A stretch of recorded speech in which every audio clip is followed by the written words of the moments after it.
Hello, and welcome back to Luke's Arcade with Luke and Jason. What's up, nerds? So, we are about to take on our third encounter, Cult of Flame. If you guys are brand new to this, what should they do first, Jason? Well, first of all, you should go click on this link to go to the first video in the series and learn a little bit more about how we're playing this Magic the Gathering game. Because, and by the way, I'm going to pick the blue deck this time. So, we will have tried all of the basic decks. All the starter decks. For you to try. But if you're just like, oh, Magic the Gathering, that seems kind of cool, and you don't know anything about it, you're going to be really confused unless you go and watch the first episode. So, if you are traveling along with this in this venture and you're here, hello again. We are going to take on the Cult of Flame with the blue deck this time. So, as always, we drew our 7 cards, and we only got 2 lands. And some really high cost cards. Our cheapest card is a turn 4. So I think we should mulligan. So, like we've been talking about in previous episodes, we are going to mulligan this hand and hopefully get something a little bit better. This one is better. A little bit better, yeah. Only 2 land, I don't like that. We have a turn 3 card. And we are going first. We do have this turn 1. We have a turn 1 card, which is good. And then we have 2 turn 2 cards. So, do you want to explain how this deck works? I'm going to keep this hand and then we'll go on. Jason's going to explain. So this is a different style of deck than anything like we've seen yet in these episodes. Basically, the main point of this deck is to try to get all of the cards out of your opponent's library into their graveyard, so that when they try to draw a card, they are out. And then in Magic, if there's ever a time where you have to draw a card and you can't because you're out of cards, then you automatically lose the game right then. Mm-hmm. So it's called an alternate win condition. So the main win condition in Magic is trying to get your opponent down to 0 life.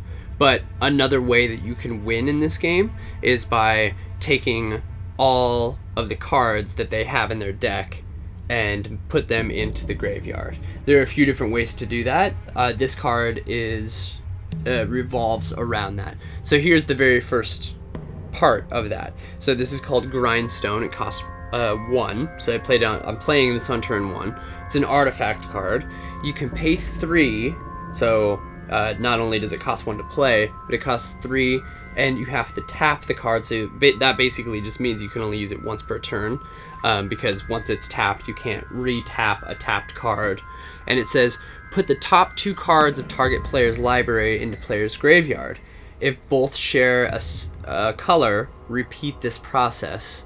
So you can basically pay 3 so that 4 cards will go into the graveyard. And we haven't decided yet if that is a continuing, like, boom, boom, boom, I don't think it's like an infinite thing that could happen over and over and over and over and over on the same turn. But yeah, I don't think it is either. Yeah. But there are certain things like that can kind of be abused. But right. I don't think it does. This is basically like a pay 3, and they will get rid of 4 cards. So yeah, because we are playing against a solid color deck, like we had talked about in a previous episode. It is possible to build decks that have multiple colors. But so far we've only seen the solid color deck. So he didn't have a turn 1 play. Yes. We haven't pulled another land card, so that kind of is bad. But now we're able to put a second land down, and now we did draw this card. So this is a turn 2 card, and it's instant speed. I'll explain Kicker in a second, but what it says is return target non-land permanent. So we haven't talked about permanents yet. Permanents are anything that stay inside of the field. So pretty much everything is a permanent except for sorcery cards, the spells, and instant cards, which are instant speed sorcery spells, basically.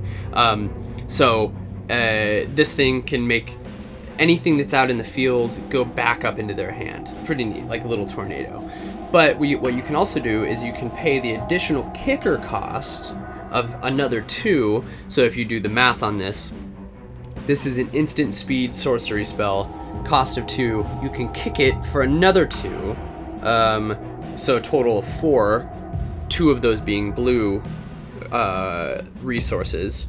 And if it was kicked, not only do you get to put that permanent back up in their hand, but you get to draw a card, as it says on the card there. So it's pretty nice. Yeah, pretty cool thing, kickers. It's just like a little bonus for a little extra cost. Explain Counterspell. So Counterspell is an amazing card. It's a pretty common type of theme for a lot of blue decks. It's a control card. Yeah, a very control card. It's instant, so it's the kind of thing that you would only ever play in response to your opponent playing something. So it says counter target spell, and a Simple spell enough. is Instant speed. spell is anything that is not a land, basically. So creatures, enchantments, sorceries, artifacts, other instant cards, any card that's not a land. You can't counter someone playing a land.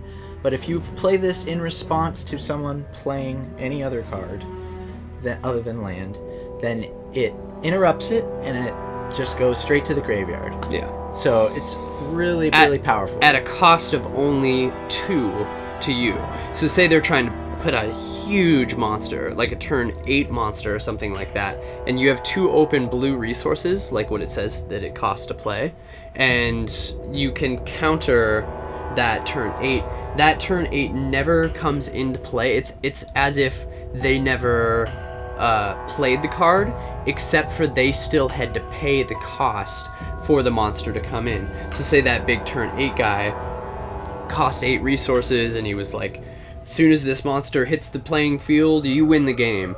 If you counterspell that monster never hits the field, but it cost them 8 resources, so they almost essentially lost their turn. That's the reason why counterspell and anything that counters is really good. This goes along with the theme of the deck. How would you say that? Jace's Eraser? Is that just like Erasure? I don't know. Erase? I don't know. Like Jace's Eraser? I don't know.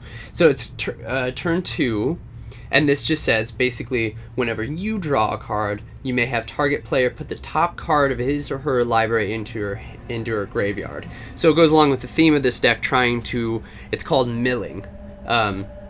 So you're trying to get as many of the cards from their deck into their graveyard. Yeah. So it's kind of like, the way I think of it is like a windmill. Like if the cards come over the top like this, it's like windmilling all of those cards into their graveyard, and as soon as all of them are in the graveyard, you win the game.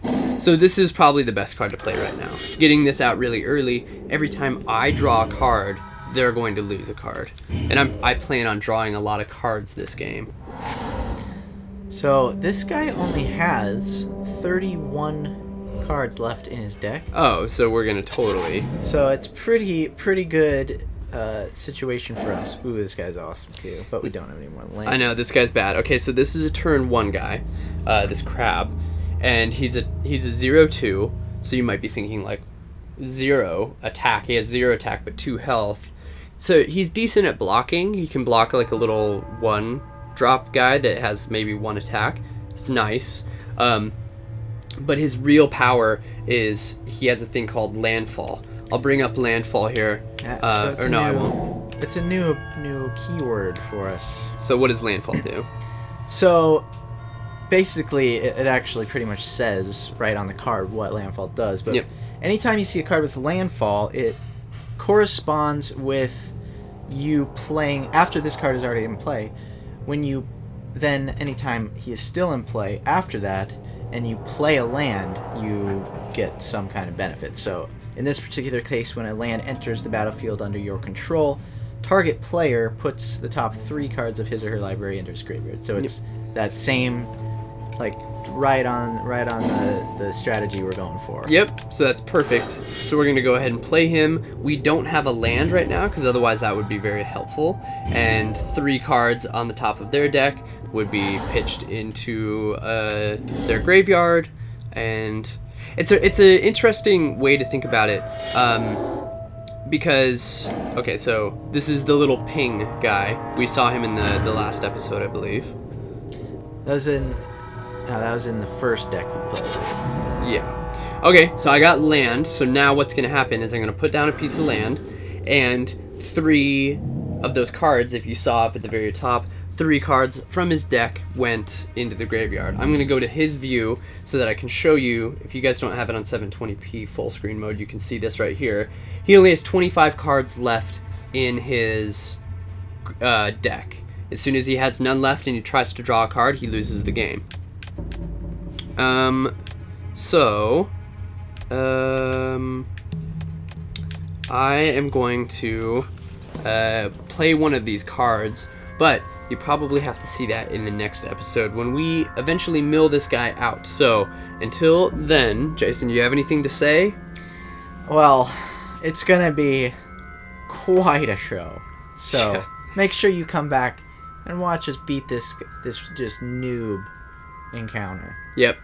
See you next time. Goodbye.